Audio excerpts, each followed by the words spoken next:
আগে মানুষ মিথ্যা কথা বলতে ভয় পেত, পাপ হবে বলে। আর এখন মানুষ সত্যি কথা বলতে ভয় পায়, বিপদ হবে বলে। হ্যালো এভরিওয়ান, আসসালামু আলাইকুম। কেমন আছেন আপনারা? নিশ্চয়ই ভালোই আছেন। আমিও আল্লাহর রহমতে আপনাদের দোয়ায় ভালোই আছি। তো বরাবরের মতন আবার নতুন একটি ব্লগ নিয়ে আপনাদের সামনে চলে আসলাম। তো আজকের নাস্তায় কিছু ফল আর পরোটা আর সাথে ডিম ভাজি। তো আল্লাহর রহমতে আমরা সুন্দর করে খেয়ে নিলাম। তো একটা পার্সেল অর্ডার করেছিলাম, তো পার্সেলটা বাসায় আসলো। পার্সেলটা হচ্ছে গুড় অর্ডার দিয়েছিলাম। পুরো প্যাকেটের একটা কম্বো ছিল, এটার মধ্যে 4 পদের গুড় ছিল। তো আমি যেমন অর্ডার দিয়েছিলাম তেমনই পেয়েছি।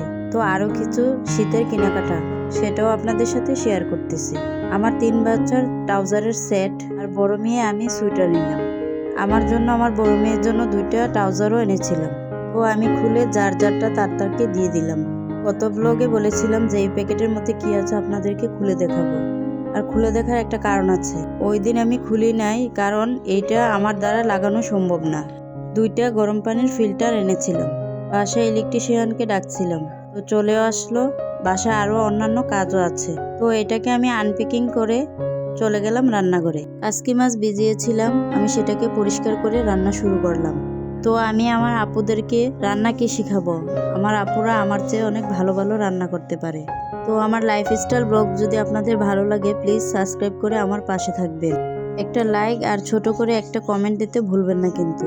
তো আমি এদিকে রান্নাও করতেছি আর ইলেকট্রিশিয়ান কাজও করতেছে। মশলাগুলোকে ভালো করে কষিয়ে আমি মাছগুলো দিয়ে দিলাম আর সাথে কিছু বিলম্ব দিয়ে দিলাম। কাসকি মাছ এভাবে বিলম্ব দিয়ে রান্না করলে আমার কাছে খুব ভালো লাগে। আরেক চুলায় আমি ভাত রান্না বসিয়ে দিলাম। ভাত রান্নার সময় আমি চাউলের পানিতে একটু তেল দিয়ে দিই, তা করে ভাতগুলো অনেক ঝরঝরে হয়। আর এদিকে আমি মাটির নিচে আলু ছুলে নিলাম। কাসকি মাছে ধনেপাতা দিব, তাই আমি কেটে নিলাম। এই তো আমার কাসকি মাছ রান্না কমপ্লিট, আমি ধনেপাতা দিয়ে নামিয়ে নিলাম।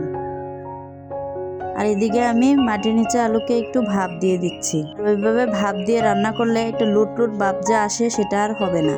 আমি কাসকি মাছগুলো বাটিতে ঢেলে নিলাম আর 2 পিস শোল মাছ ভেজে নিচ্ছি।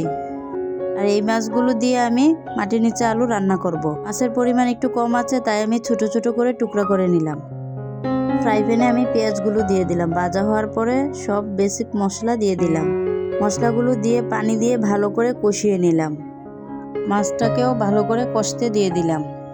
মাছটাকে কষিয়ে আলু তরকারি রান্না করলাম। আর এই হচ্ছে আমাদের দুপুরের মেনু। বলেছিলাম বাসায় আরও কাজ আছে, এই যে কাজ শুরু হলো। আমার হাজবেন্ডের একটা ভুলের কারণে আমাদের অনেকগুলো টাকার জরিমানা হয়ে গেল। একটা অনলাইন শপ থেকে পানির ট্যাঙ্কি পরিষ্কার করার জন্য একটা ওষুধ অর্ডার করেছিল। এটা দেওয়ার পরে আমার পাইপগুলো অনেকটা বেঁকে গিয়েছিল, তো সেই ভুলের জন্যই মাসুল দিচ্ছি। বিকেলে আমি বাজারে গিয়েছিলাম, কিছু শুকনা সদাই আর কিছু কাঁচা তরকারির প্রয়োজন ছিল, তো আমি সবগুলো নিয়ে আসলাম।